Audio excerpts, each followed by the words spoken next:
Hi. Oh, I wonder who I am. Okay, so I don't know why this keeps coming up, popping up all over the internet, on YouTube. But I've had this outfit for a long time. A little bit oversized for it, but hey, I still have it. You don't believe me? Well, look.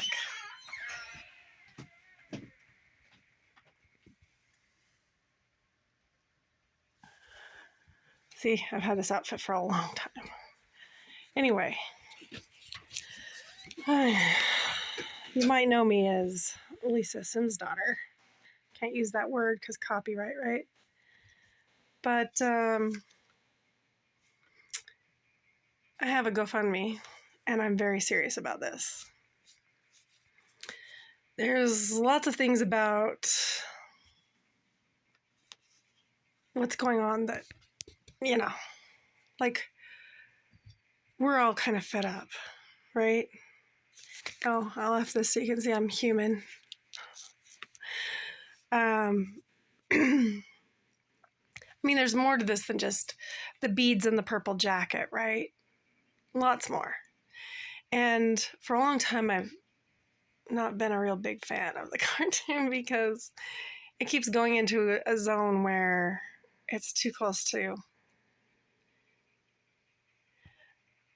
my family life, the way I grew up, the weird things that I had to put up with. I mean, it goes off the deep end, it goes into the weird zone, but if you strip all the extra off, it tells a crazy story about what I've had to put up with. Anyway, let's look at my cue cards, shall we? So, what's prompted this? What spurred this on? And I've been thinking about it for a little while, but I was like, nah. What finally made me do it is what I went through with employment down in Denver area. And I was mistreated for not the first time, not the second time, but the third time at the same company. And found out that my civil rights were being reamed. Realized that these old-fashioned things about, forget the glass ceiling. It's just about gender, and that men think they're not going to be men anymore if we do things, we women. Oh, that looks so yellow. Anyway, so I decided I wanted to do something about it. And I noticed that while people were busy working, and I know it's not just here in Colorado, I know it's everywhere. I've looked into this. Our civil rights are being pretty much put in parentheses, and then they want to just shred them. And that's not right, because we're paying for everything. The working class pays for everything.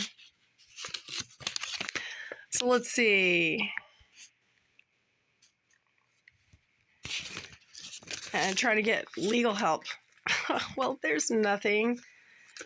A few years ago, I would have easily had a lawyer represent me.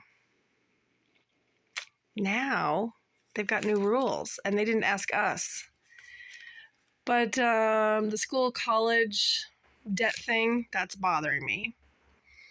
I went through so many years under the burden of a college debt, only to find out a little while ago that I should have been informed when my school closed that I had the right to get my debt waived because I didn't get my diploma, which I studied so hard for, had really good grades on the president's list and everything, the president's list for the school. And, nothing, poof. So I had to work with no credentials until I could use that work reference and then just branch off from there for 20 years. And I was miserable. And I was trying to support kids by myself with no family support. No support from anyone except God, right? And I know a lot of you have felt the same way. A lot of you have gone through the same stuff. Guess who wrote off my debt for me? Biden. And I'm not too fond of Republicans or Democrats. I list myself as independent, but each of the presidents has done something good. Each of them. They're not perfect. A lot of things they've done and said are just, well, they leave something to be desired, right? Wouldn't you say? So, anyway, I know I'm not going to be perfect either, but I'm going to be voting and campaigning for the common citizen of the United States. I am going to go up there and do things, good things. Things that us little people would like to have done, right? And, like for one thing, one simple thing I could use an executive order for that wouldn't make anybody go crazy. Eliminate daylight savings. Eliminate the daylight savings program, right? Just put that through the shredder. I know why they're using it, but there's plenty of other things to make us all exhausted and tired. Give up the fight, right? We don't need daylight savings to do that. I'm not going to quote that Native American chief, but you know who I'm talking about. Economy. I have a better plan to fix the economy. I have a plan that will, at first, get some tug of war from certain interests, certain corporations, maybe, certain people.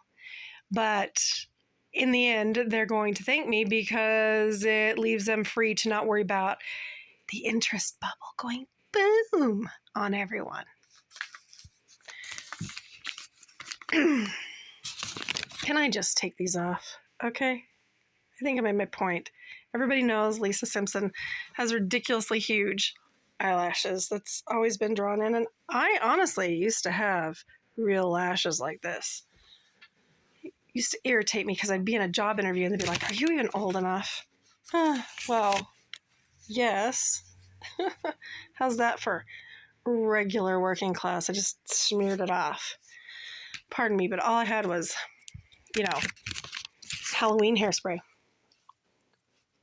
When I went to do this finally.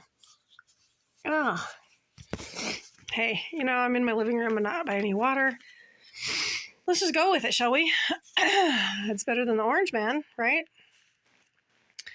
So the other thing that is bothering me that's starting to show up is this Lahaina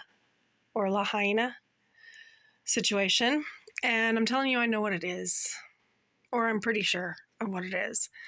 And then they found similar stuff in Chile. And who knows where else hasn't been reported because nobody knows it's happened yet. Some of those fires that we've had in the mainland, the lower 48, I'm kind of suspicious of. And I'll just tell you this. They're trying to announce that it's a problem from Russia. That's a possibility. I mean, technology, we're to that point where we're starting to move into that zone, right? So I know exactly how to knock that thing out of the sky. But I'm going to save that for later, right? Like after I'm sworn in. And immigration. Shall we talk about immigration? What's my stance on immigration? Well, I think people should be able to immigrate. They should be able to come here for a better life than what they thought they had before. And I just feel like they should follow the rules. I worked in the legal field for 20 years before I got burned out. Like I said, with no diploma, no credentials, but I should have had it. I earned it. I have the debt for it until, thank you, Mr. Biden, you got rid of it. But I ended up doing some immigration laws in California, working for a certain attorney. And, oh God, it looks like I fell into a bag of Cheetos, doesn't it? It's insane. I've worn yellow makeup before, being Smurfette. But anyway, let's, just the hair. So I think that one thing that might improve the borders and immigration is if we let people coming here understand why there's a certain limit per country is so it doesn't blow out the economy like a big old tire, have us all running around flats. It's also so that other countries have a fair chance, so they get to have their people come in. People rushing across the southern border is making it so other people that want to come here and live can't. It makes their wait longer. That's not fair. But something else that might facilitate it is if at certain locations, if there are people there that know the language or a couple of different languages, if they can walk them through the application process.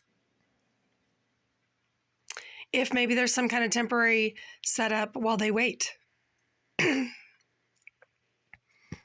if you're talking about open borders, shouldn't everybody have the right to live anywhere they want to, as long as they're not breaking the law, as long as they're not infringing on the rights of the citizens in that country? That's not fair. You shouldn't be putting yourself above other people like that. If it's an emergency, it's one thing. If you're just being selfish, if you just want it easy, that's not fair. And believe me, I haven't had it easy. Not at all. I want to know where that privilege has been hiding from me.